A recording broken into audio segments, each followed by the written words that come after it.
having too much fun. I have never been to a Rotary meeting before. This is cool. I really enjoy this. Signing up? And it's all about service, too. That's what we're about, too.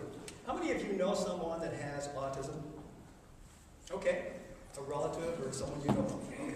That usually is a response I get. Autism is becoming very well known.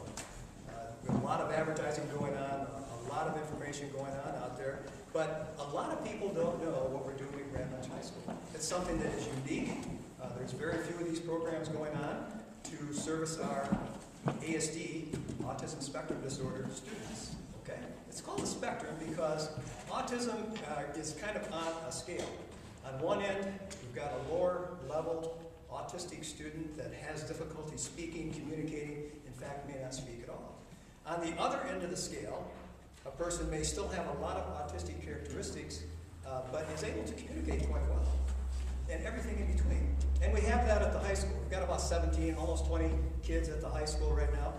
And we want to tell you just a little bit about it. Let me give you a little background, a little statistics on ASD or autism. It's the fastest growing major disability in the United States. There is no other disability that is growing as fast as ASD. And everybody asks, well, why? What's the reason for that? We really don't know. We got some theories, but it is growing very, very fast. ASD affects 1 out of every 150 births in the United States. That is a very, very high incidence. ASD is 4 times more frequent in boys, more prevalent in boys than it is in girls. 67 children are diagnosed every day in the United States. In fact, every 20 minutes, a new case is diagnosed. We don't know why. It's just like it's an epidemic. More kids are diagnosed with autism than with AIDS, diabetes, and cancer combined. Autism costs the nation over $90 billion per year. So it's a major disability, and it's one that I hope I can inform you a little about. Leukemia affects 1 in 25,000 kids. Muscular dystrophy, 1 in 20,000 kids. Pediatric AIDS, 1 in 8,000. Juvenile diabetes, 1 in 500. Autism, 1 in 150. And when you just have boys that you're looking at, just males, it's 1 in 94. The incidence is that high. So it's incredible. And when we saw this happening 5 years ago, a little more than 5 years ago, we thought we better do something to get ready for the huge influx of students, of autistic students that are going to be going into the school system. And we've been working real hard to get ready for that. And that's basically what I want to tell you about. We, about 5 years ago, started making plans for this huge influx of ASD students that are coming into the schools. And we wanted to make it a continuum, starting in early grades and right on up through the high school. But we kind of had to start at the high school because we already had quite a few there. So what I did is I got permission to go down and visit a school, Clarkston High School down in Oakland County. They had already started servicing some of their high school kids in a unique way, which I was very interested in. And man, I was down there taking notes and stealing ideas and everything else from what they were doing. And we came back and we started putting our program together at Grand Ledge High School. And it's evolved into something which I think is pretty cool. The 2 primary things that we work on with autistic students because of their disability. Remember, their disability affects them neurologically. There's something in the brain that doesn't work properly. So the whole area of communication, talking with people, interacting with people is very difficult. Social cues, the normal things we take for granted, just doesn't happen with our autistic kids.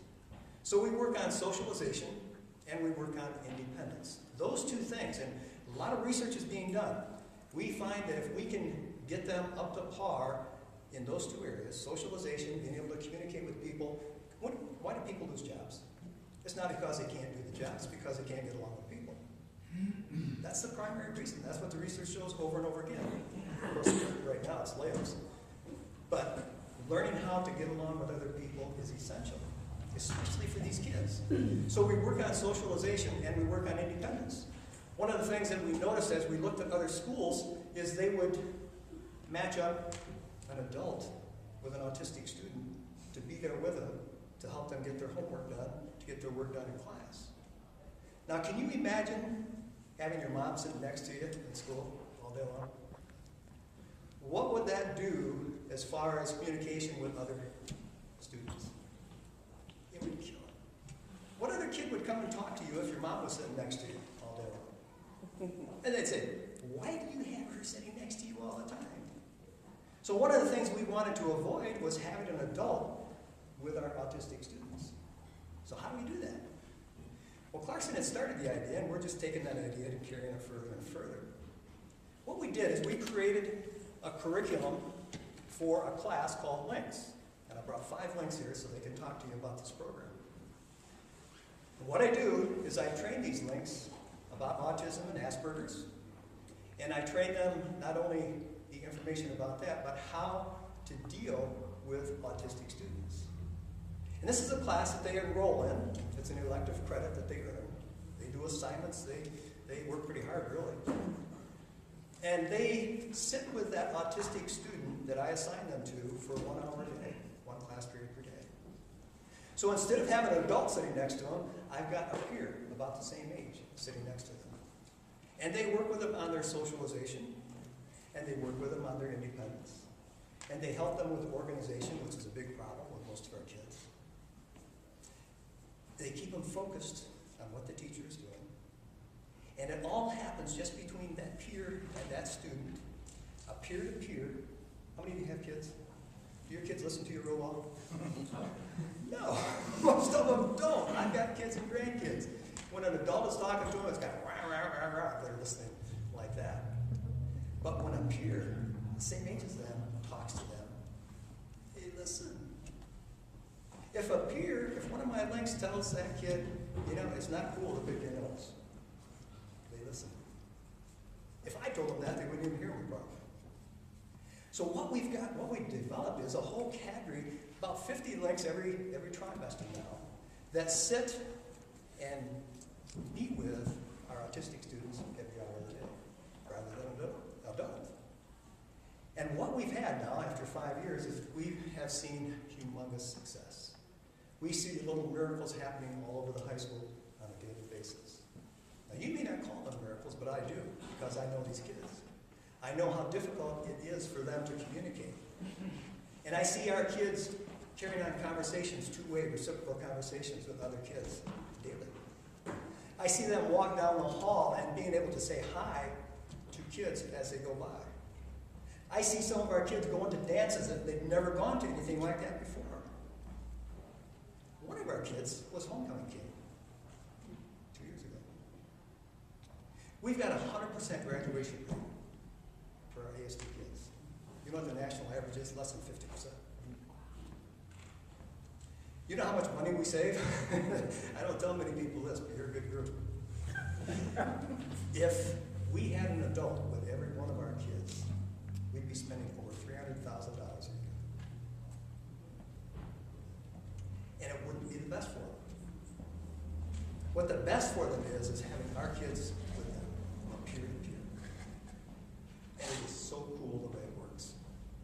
One of the neat things I see happening is our links will introduce our ASD kids to their friends, and their friends to their friends. And what happens is a huge ripple effect through that whole big high school. They start meeting more kids throughout the whole high school, and they start feeling really comfortable with talking to other kids. In my world, that's a miracle. That's a miracle. Now, these kids are miracles too. Come on up.